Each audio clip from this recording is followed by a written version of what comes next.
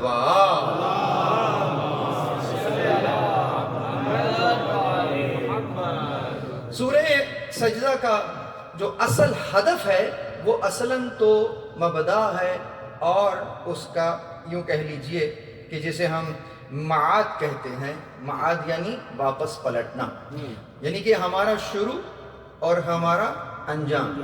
تو یہ دونوں موضوعات ہیں جو سورہ سجدہ کے اندر موجود ہیں. اس کے علاوہ قرآن لے لیجئے، نبوت لے لیجئے، اسی کے ساتھ ساتھ آیات ایمان فہمی، ایمان کے بیانات لے لیجئے، وہ تمام کے تمام آپ کو اس سورہ کے اندر مل جاتے ہیں.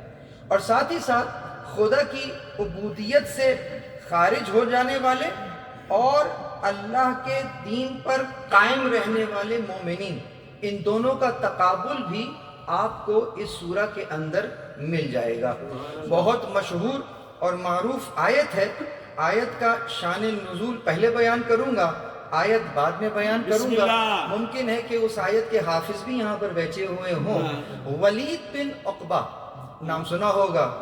اس قدر اہانت پر اتر آیا کہ گویا خود کو حضرت علی علیہ السلام سے افضل جاننے لگا، اور کچھ اسٹیٹمنٹس ایسے دیے کہ اب وہ چونکہ اس کی فکر کیا فکر رہی ہوگی، وہ تو سرتاپا فقر کا شکار تھا. تو کہتا ہے کہ میری آنکھیں جو ہیں وہ علی کی آنکھوں سے بہتر ہیں، میرے دانت جو ہیں وہ علی کے دانتوں سے بہتر ہیں. مطلب خصال بیان کر رہا تھا. یہ سب اس انداز کا اول فول جو بک چکا تو آیات آئیں کون سی؟ کہتے ہیں افمن کان مؤمنا کمن کان فاسقا لا یستوون، کہ کیا مومن اور فاسق برابر ہو سکتے ہیں؟ اور یہ لکھنے والے آپ کہیں کہ جناب یہ تو آپ کو ہر قسم کی روایت جو ہے وہ آپ یہیں مل جاتی ہے. نہیں، یہ اپنے گھر سے نہیں پڑھ رہا، یہ خاص لے کر آیا ہوں علامہ طبرسی نے مجمع البیان میں.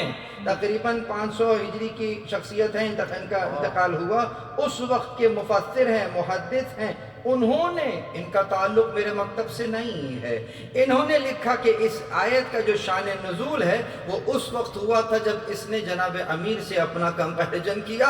خدا نے بیان کر دیا بھلا مومن اور فاسق کبھی برابر ہو سکتے ہیں. کر رہا تھا. بس عزیزوں، اس اعتبار سے اگر دیکھتے ہیں تو بہت اہم ترین سورہ ہے. شروع ہو رہا ہے الف لام میم سے. بلندی درجات کا سفر شروع ہو گیا.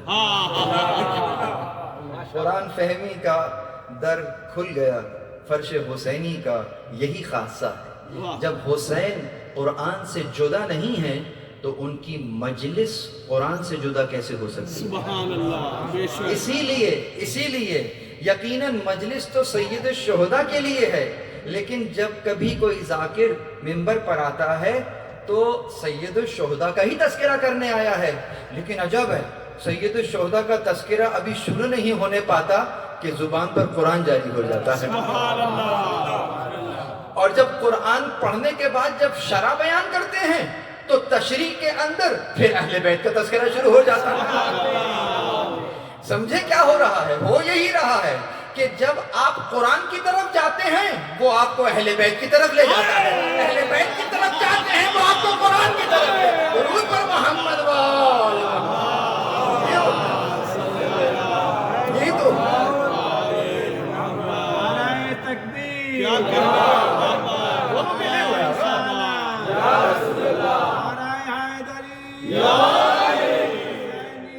زندہ باد، زندہ باد، مردہ باد. کے دشمنوں پہ لعنت، صلوات.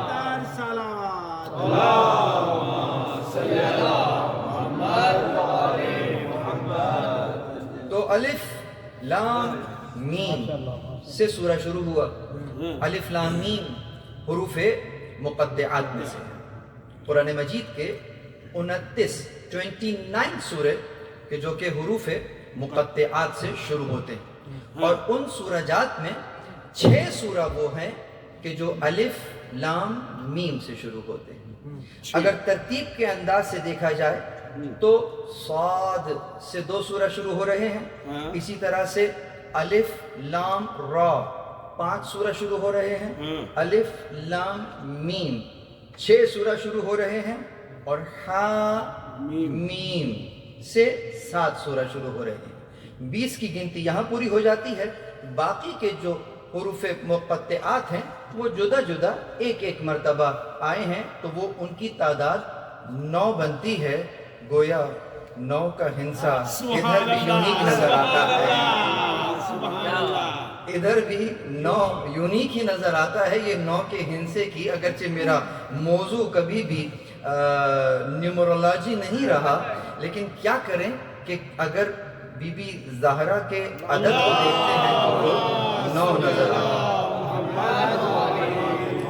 اور اس 9 کے عدد کے اندر تاثیر جو بیان کرنے والوں نے بیان کی وہ یہ بیان کی کہ اللہ نے رسول اللہ کے نام کو باقی رکھنے کے لیے، اب تو باقی سمجھ میں آ گیا، اللہ کے رسول کے نام کو باقی رکھنے کے لیے آغوش میں جس بیٹی کو دیا ہے اس کا عدد 9 بن رہا ہے۔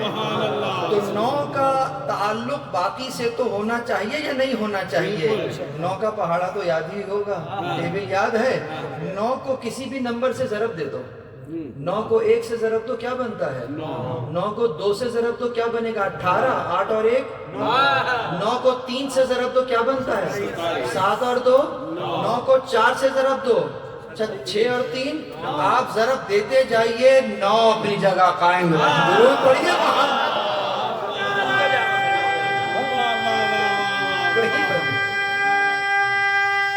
سمجھ رہے ہیں؟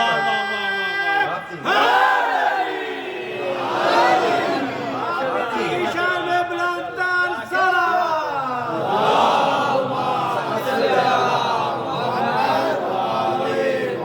اب جو جملہ کہہ رہا ہوں میں نے اس کے لیے محنت کی ہے، جہاں جہاں تک آواز جائے یقین کریں میں داد نہیں مانگ رہا، ہاں لیکن کم از کم ایکنالجمنٹ چاہیے کہ یہ پہنچا کہ نہیں پہنچا، سمجھئے گا۔ حروف یہ تو عدد کی بات ہو گئی ہے نا، حروف تہجی کو دیکھ لیں، سین شین صاد، سمجھ میں آئی بات؟ رب دیکھ لیں یہاں پر کیا دیا ہے ہاتھوں میں، بیٹی کو دیا ہے، اور کیا کہہ کر دیا ہے؟ اِنَّا وہی سورہ جو پڑھ رہے تھے آپ، اِنَّا أَعْطَيْنَاكَ الْكَوْثَرَ، تجھے کوثر دے رہے ہیں۔ تو گویا رسول اللہ کے ہاتھوں میں، اب یہاں پر دیکھیے گا کہ رسول اللہ کے ہاتھوں میں کون آ رہا ہے؟ رسول اللہ کے ہاتھوں میں گویا سواد سے سورت کوثر، سین سے سورت کوثر کی تفسیر بیان کرتی ہے۔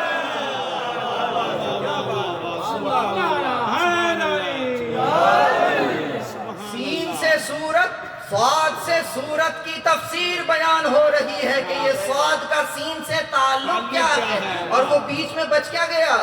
شین بچ گیا ہے نا، یعنی اس سین اور صاد کے سفر کے درمیان میں جتنے شین سے شانے ہیں، اِنَّ شَانِئَكَ هُوَ الْأَبْتَرُ، یہ رسول اللہ کی بیٹی بے نام و نشان کرتی ہے۔ درود پر محمد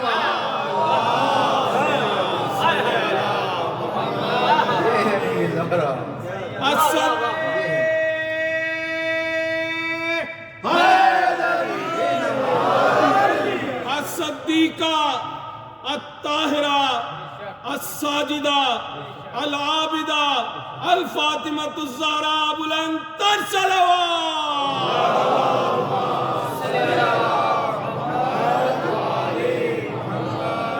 اب سوال یہ پیدا ہوتا ہے کہ مقطعات کو مقطعات کہتے کیوں ہیں، اور کس وجہ سے یہ سورہ شروع ہوتے ہیں بلندی درجات؟ تو حسین کی مجلس میں ایسے ہی ہوتا ہے۔ تو 2 علتیں بیان ہوئی، مقطعات، قطعات، قطع کیسے کہیں گے؟ قطع تو الگ کیا، قطع تو ٹکڑے ٹکڑے کیا، تو قطع تو مطلب الگ الگ کر دیا، یعنی ورڈ کو بھی لیٹرز میں توڑ دیا۔ اسی لیے حروف مقطعات کو الگ نہیں پڑھیں گے، الف لام میم، الگ الگ کر کے پڑھیں گے، اس کو کہیں گے مقطعات پڑھ رہے ہیں۔ اور عجب ہے کہ جیسے ہی حروف مقطعات سے شروع ہونے والا سورہ تقریباً 99% اٹھا لیجئے 29 میں سے ایک کوئی سورہ ہے جو کہ اس انداز سے نہیں ہوگا، لیکن جو 99% ہوں گے جیسے ہی حروف مقطعات آئیں گے اگلی آیت قرآن مجید کی توصیف کر رہی ہوگی۔ ہوم ورک دے دیا میں نے، الف لام میم، بقرہ میں آ جائیں ذالک الکتاب لا ریب فیہ، یا سین قرآن الحکیم۔ سبحان اللہ۔ کیا ربط ہے؟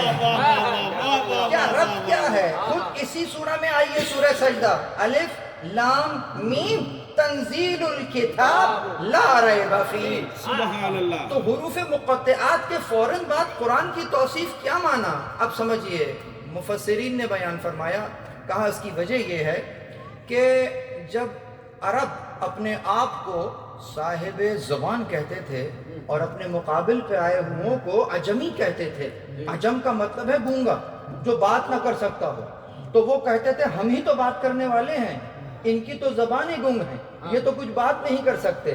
تو پروردگار عالم نے گویا کھلا چیلنج دیا کہ دیکھو جو قرآن تمہارے ہاتھوں میں ہے یہ انہی حروف سے بن کے، انہی حروف کے ذریعے تم تک پہنچ رہا ہے کہ جو تم اپنے آپ کو صاحب زبان کہہ رہے ہو۔ تمہاری زبان میں یہی الف ہے، یہی لام ہے، یہی میم ہے، تم یہی حروف تو ادا کرتے ہی آئے ہو، تو لے آؤ نا کوئی اس جیسا کلام، تو لے آؤ نا۔ اسی لیے فوراً قرآن کی توصیف ہو رہی ہے کہ ہم نے تو یہ قرآن اتار دیا ہے، اگر تم خود کو سمجھتے ہو کہ تم بہت بڑے صاحب زبان ہو تو لے آؤ نا اس جیسا کوئی قرآن۔ کوئی نہیں لے کر آیا۔ خدا نے چیلنج کو ذرا اور تھوڑا آسان کر دیا، اچھا ایک کام کرو، 114 سورتوں کو چھوڑو، تم 10 سورتیں لے آؤ۔ اب وہ 10 بھی نہیں آئیں تو پھر اور چھوٹا کر دیا، کَفَأْتُ بِسُورَةٍ مِّن مِّثْلِهِ، تم کوئی ایک سورہ لے کر آ جاؤ۔ اور جب ایک سورہ کا چیلنج آ گیا نا، اب وہ سورہ کون سا ہو؟ اب سورہ تو قرآن میں سورہ بقرہ بھی ہے، تو وہ لوگ پریشان ہو جائیں گے کہ بھائی کون سا بڑا سورہ ہے، اتنے بڑے بڑے طوال سورہ، تو 7 سورہ تو طوال، 7 طوال ہیں۔ تو پھر کیا کیا گیا؟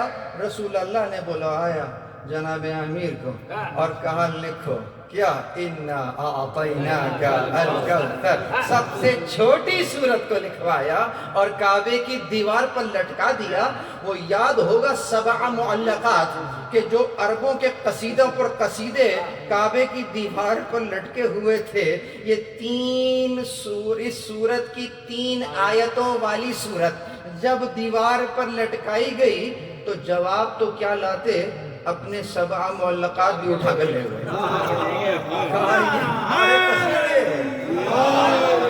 اب یہ سوال دیکھیے بھائی، کوئی اور سورہ لکھ دیتے، سورہ نصر لکھ دیتے، سورہ توحید لکھ دیتے، سب سے بڑا مسئلہ تو توحید کا تھا۔ سورہ توحید کہتے ہی سورہ توحید ہے، اور توحید ہی گڑبڑ تھی وہاں پر۔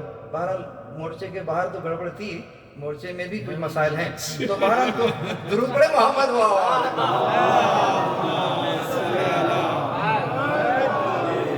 تو گھبرا تو دے رہے ہیں نا، تو سورہ اخلاص لٹکانی چاہیے تھی، لیکن لٹکا رہے ہیں سورہ، کیونکہ چیلنج ہے معجزے کے عنوان سے۔ تو اللہ نے کتنے معجزوں کو جمع کیا۔ توجہ رکھیے کہ جو کلام نازل ہو رہا ہے معجزہ ہے، جس کی شان میں نازل ہو رہا ہے وہ بھی معجزہ ہے، اور جس ہاتھ سے لکھا جا رہا ہے وہ بھی معجزہ ہے۔ کون ہے جو 3 معجزوں کا جواب لے کر آیا؟ درود پر محمد و آل محمد۔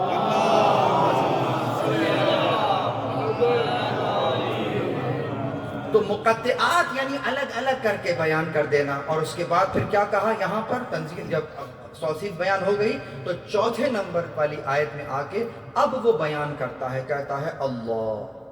اب یہاں اللہ کیا ہے؟ اسم جلالہ، پروردگار عالم کے تمام اسما میں جتنے اسما ہیں جو آپ نے سن رکھے ہیں وہ صفاتی نام ہیں، وہ پروردگار عالم کی کسی صفت کی طرف آپ کی توجہات کو مبذول کرتے ہیں، آپ درک کرتے ہیں پروردگار عالم کی اس صفت کو اس نام کے ذریعے سے، اور پروردگار عالم بھی چاہتا ہے کہ آپ اس کو ان ناموں سے پکاریں۔ اسی لیے کہتا ہے وَلِلَّهِ الْأَسْمَاءُ الْحُسْنَى فَادْعُوهُ بِهَا کہ اللہ کے لیے، اللہ کے نہیں، اللہ کے للہیت کو نہ بھول جائیے گا، وَلِلَّهِ الْأَسْمَاءُ الْحُسْنَى اس کے لیے اچھے اچھے نام ہیں، فَادْعُوهُ اس کو پکارو ان کے ساتھ۔ ابھی ظاہری ترجمہ کیا ہے، اس کی گہرائی میں جائیں گے تو پھر اسما بھی نظر آنا شروع ہو جائیں گے۔ تو کہا ان کے ساتھ پکارو۔ تو کون کون سے نام ہیں؟ آپ نے کہا ستار ہے، غفار ہے، اور جناب تمام رحیم ہے، اور ملک ہے، قدوس ہے، عزیز ہے، حکیم ہے۔ یہ تمام کی تمام پروردگار عالم کے صفاتی نام ہیں، اور ہیں بھی اس انداز کے کہ آپ کو فقط نام لینا ہے، فرشتہ سمجھ جاتا ہے کہ کام کیا ہے۔ آپ کو فقط ٹائٹل لکھنا ہے۔ آپ نے کہا یا غفارو، وہ سمجھ گیا آیا ہے مغفرت مانگنے کے لیے۔ آپ نے کہا یا ستارو، تو گویا چاہتا ہے پردہ پوشی رہ جائے کہ میں بے آبرو نہ ہو جاؤں۔ اگر کہہ رہا ہے یا رحمان یا رحیم تو رحمت طلب کر رہا ہے۔ یقیناً اس یا علیمو یعنی کہ کیا علم چاہتے ہو، یا رزاقو رزق میں برکت چاہ رہے ہو۔ اب دیکھیے دعا نہیں مانگ رہے، آپ فقط نام لے رہے ہیں۔ تو اگر رزق میں برکت چاہیے کہا یا رزاقو، علم میں چاہیے کہا یا علیمو، اگر علم چاہتے ہو یا حلیمو، اگر اپنے اندر پاکیزگی پیدا کرنا چاہتے ہو یا قدوسو۔ تو اگر اس انداز سے پکارنا چاہتے ہو الگ الگ کر کے پکار لو، لیکن اگر چاہو کہ ایک ہی اسم میں ہر انداز سے پکار لو تو وہ فقط ایک اسم ہے جسے اسم ذات کہتے ہیں، وہ اللہ جل جلالہ۔ یعنی جب اللہ کہہ کر پکارا گیا تو اس میں ملک بھی شامل ہے، عزیز بھی شامل ہے، قدوس بھی شامل ہے، حلیم بھی شامل ہے، رزاق بھی شامل ہے، غفار بھی شامل ہے۔ یہ تمام اسما کو اگر ایک اسم میں پکارنا چاہو تو اللہ کہہ کر پکار لو۔ اب اس نے شروعات کی کیسے؟ اللہ بات شروع کر رہا ہے کیسے؟ اپنے نام سے۔ کہا کون اللہ؟ یہ مبتدا ہے، اور اب الذی کے بعد جو آئے گا وہ اس مبتدا کی خبر ہوگا، مسند اور مسند الیہ۔ یعنی کہ اللہ تو ذہن میں آیا، کون اللہ؟ کس کی بات ہو رہی ہے؟ کہا الذی، وہی۔ اب جو آگے کی پوری بات ہے وہ انٹروڈکشن ہوگا اللہ کا۔ سوال بلندی درجات تیسرا موقع ہے۔ تو کیا کہا؟ کیوں کر رہا ہے پروردگار ایسے؟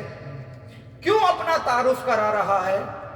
آگے کی بات کرنے سے پہلے یہ تعارف کیوں کرا رہا؟ تو بات بڑی واضح ہے، توجہ۔ جب کبھی بھی خدا نعمت کا بیان کرنے والا ہوتا ہے تو نعمت کی بات بعد میں کرتا ہے، پہلے اپنا تعارف سامنے رکھتا ہے۔ وجہ کیا ہے؟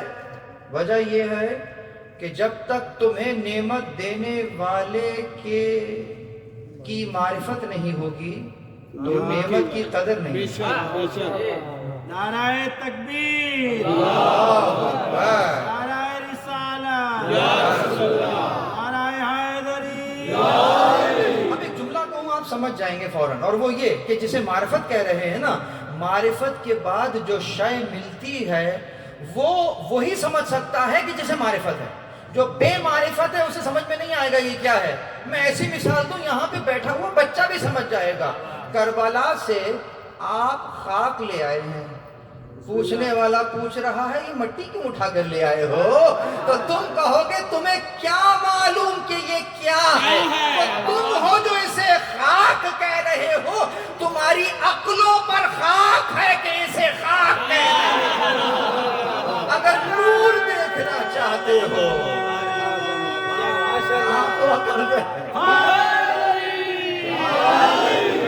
اسے فقط خاک سمجھنے والوں کی عقلوں پر خاک ہے۔